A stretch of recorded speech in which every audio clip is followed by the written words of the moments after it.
Hi everybody, I'm Zach and I like movies, and I'm here to give a review for the new movie Longlegs. This is the latest, much hyped movie from director Oz Perkins, who is actually the son of Anthony Perkins, Norm Bates from Psycho, if you aren't familiar. Now, I think if there's anything that needs to be said about Longlegs first, it's that this is one of the best marketed movies I've seen in a long time. The people over at Neon went above and beyond on with this one.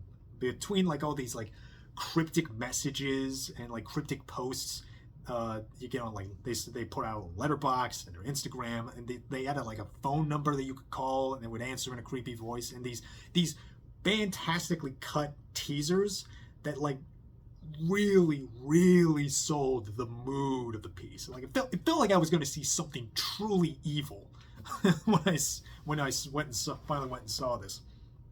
It's a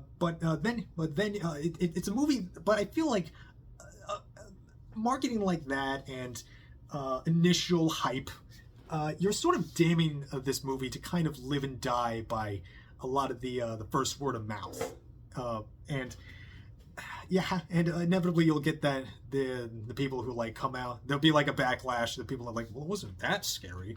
But to kind of step aside from that, I don't think this movie really lived up to that hype. I wound up coming out of it feeling disappointed.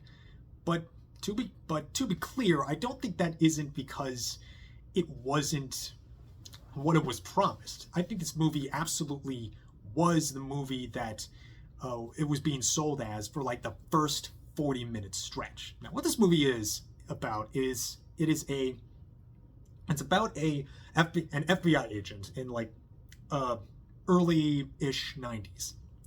Investigate this FBI agent. She's played by Maika Monroe from It Follows, who is assigned to investigate this long cold case of this serial killer known as Longlegs. The MO is very obscure. There seems to be something of a pattern, but FBI can't figure it out. They have all these they may or may not be something supernatural happening as well. And it's very obvious from the get-go that there is a lot of influences at play with Longlegs. Chief among them, other serial killer horror movies like Silence of the Lambs, most evidently, and David Fincher's Seven, in terms of its tone and its the very grimy, cynical feel of it. There's also a little bit of Fincher's Zodiac in it, what with Longlegs left these weird cipher messages for the cops. And I think in terms of the supernatural-ish element, there's a little bit of Kiyoshi Kurosawa's Cure in there as well. Well, and in terms of that, supernatural, Maika's character, Reeve Harker, she has this intuition about her that is sort of bordering on psychic, where she looks at a house and she just kind of knows, oh, we need to go there. No, we need to go in there. There might be something in it. And so she's assigned to the Longlegs case, and things start coming out. She starts figuring things through, for this first 40-minute stretch, this movie is incredible. Because it is absolutely soaked in this inescapable, disgusting, inescapable sense of dread. And I think that's what people really feel when they're talking about it being the scariest movie they've ever seen. It's not a boo, come at you scary. It's a movie that you can't really look away from, but you can't really you don't want to be in anymore. The world just it's not the evil things that people do that is evil. It's the world itself that is evil. It's just. And it's also shot very beautifully too, and you get a lot of these really interesting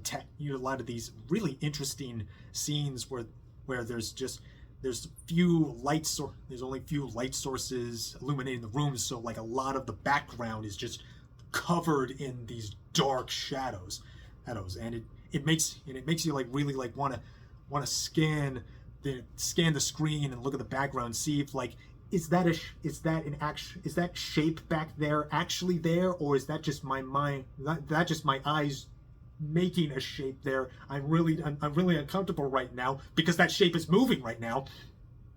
And the investigation stuff, it has all the parts of stuff I like. Like I absolutely would have eaten this movie.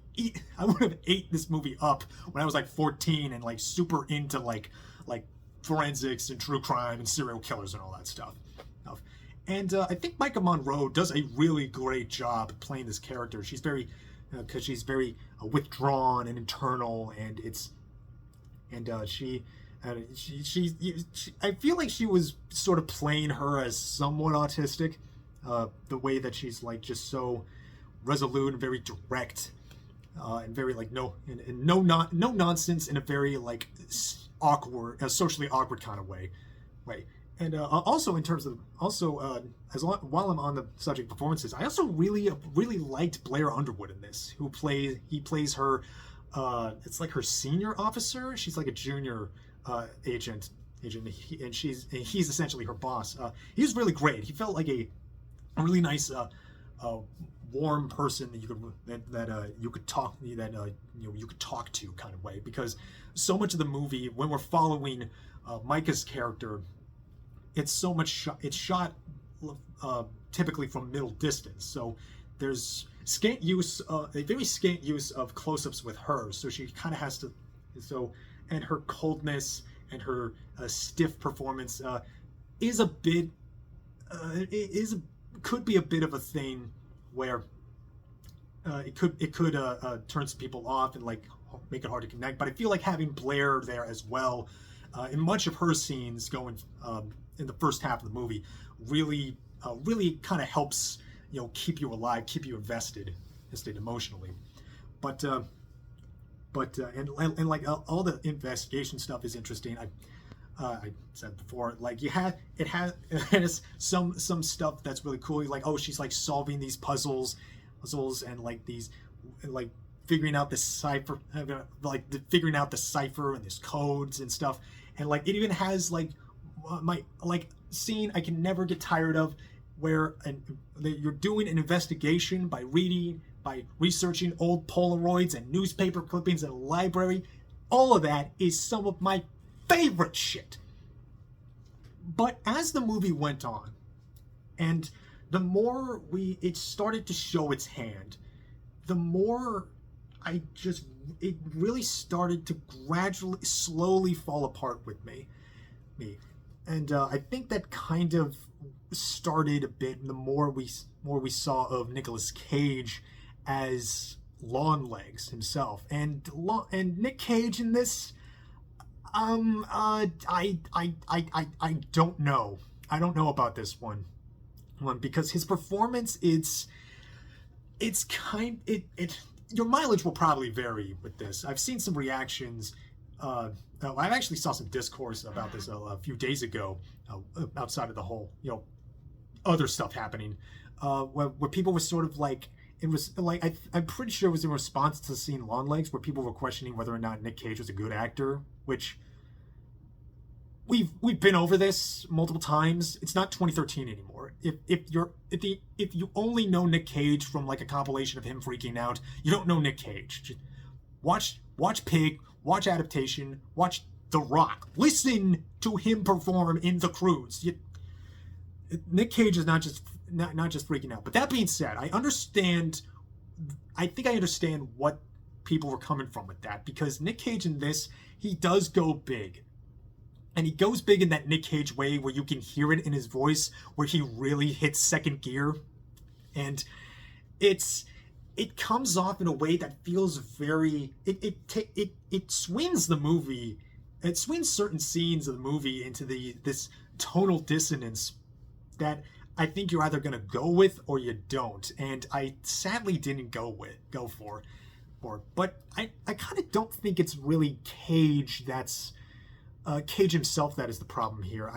At least with Longlegs himself, and really the whole movie. Eventually, it's more the material that he's working from that I started to have more bigger problems with, because Longlegs himself, which to the credit of like the costume designers, he definitely looks off-putting. He's like Nick Cage in here, like visually, he kind of looks like a cross between Buffalo Bill and Tiny Tim, the singer.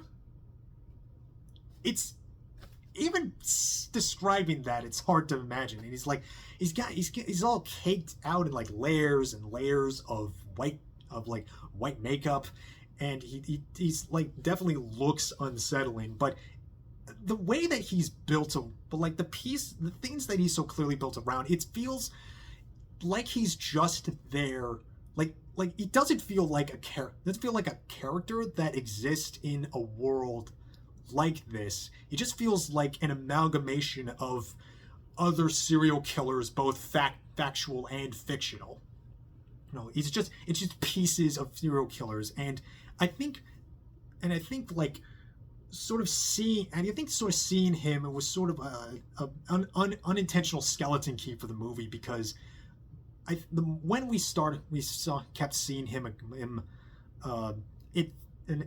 those little tone switches kept happening, and the longer the movie went on the movie just, it really upset me how predictable this movie got. It stopped being anything more interesting. Eventually, like, its greatest strength kind of just kept being the tone and the atmosphere, which I loved, don't get me wrong, but like all of these inspirations in like the first half, like Silence of the Lambs and Seven and stuff, it felt clear to me that around the third act, where it just kind of evolves and really shows its hand, that when it leans more into the more occult like horror stuff, that all these inspirations, they sort of became affectations.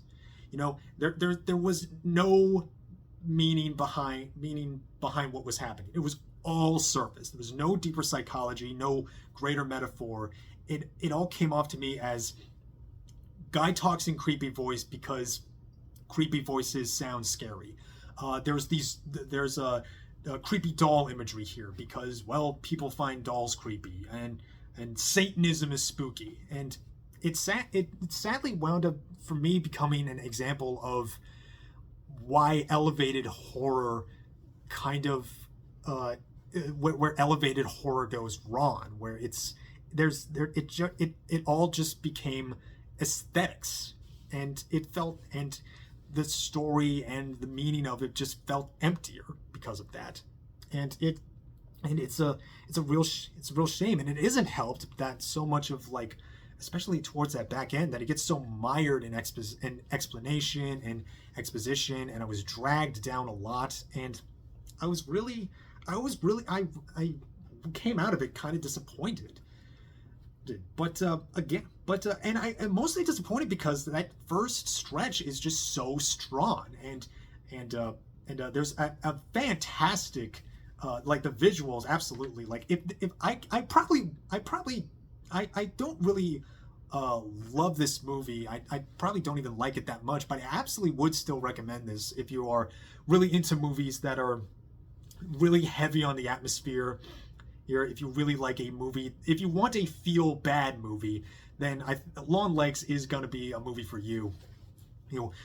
Even though, and I would say that I have to give this movie props too, because this has one of the best jump scares that I've had in a long time. Like, that genuinely got me. It was really sudden. It came completely out of nowhere. Very innocuous moment, and it was like, but it also tries to do these other, when it tries to do these other, like, more obvious, like, occult like imagery, and these scenes where it just, like, leans more into horror, and it just I became less engaged, and a lot of the emotional stakes felt inert, and I don't know.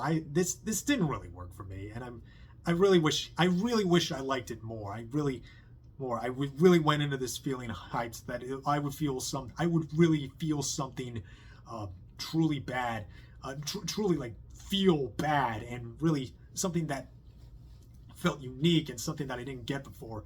But it unfortunately was a lot of movies that I've seen before, but nothing that really like stood out by itself outside of that, unfortunately.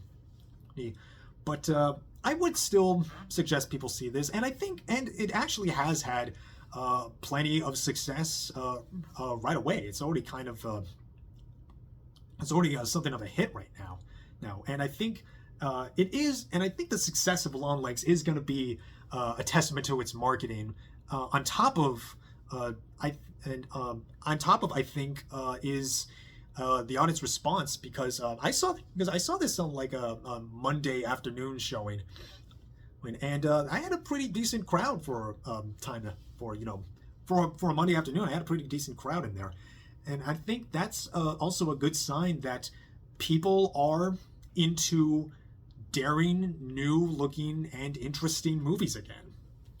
And I think, and I'll take some good into that. But as for Longlegs itself, I was sadly disappointed. I really wanted this to work more, because again, the texture of this movie, the mood of this movie, and a lot of great sequences, some really good performances as well. I can't believe I didn't mention what was her name? It was Alicia Witt, who is also who I thought was a real scene stealer here. Yeah, it felt it was really great for a while, but then just became sadly predictable, sadly more sadly more rote, more of stuff I've seen before, and nothing. Despite a lot to admire, it didn't work for me. I'd probably give it a light to decent 5 because of that. But hey, I've seen a lot of great reactions and a lot of positivity towards Longlegs anyway. But that's just me. I probably would like to see it again. It's just as this does seem like a movie that would benefit from a second watch. But yeah, it didn't quite do it for me. But hey, that's just my opinion. I'm just a guy who likes movies, and comment, like, subscribe if you like this review. What did you think of Longlegs? Did you also do you think it lived up to the hype? Yeah, that's it. I'm Zach. I have a lot of the movies to watch and a lot of new movies coming out soon. I don't think I disappointed that Kinds of Kindness isn't playing near me, but Twisters, definitely got to be excited for that. So yeah, I'm Zach. I like movies, and I hope you watch movies too, and I will see you all later.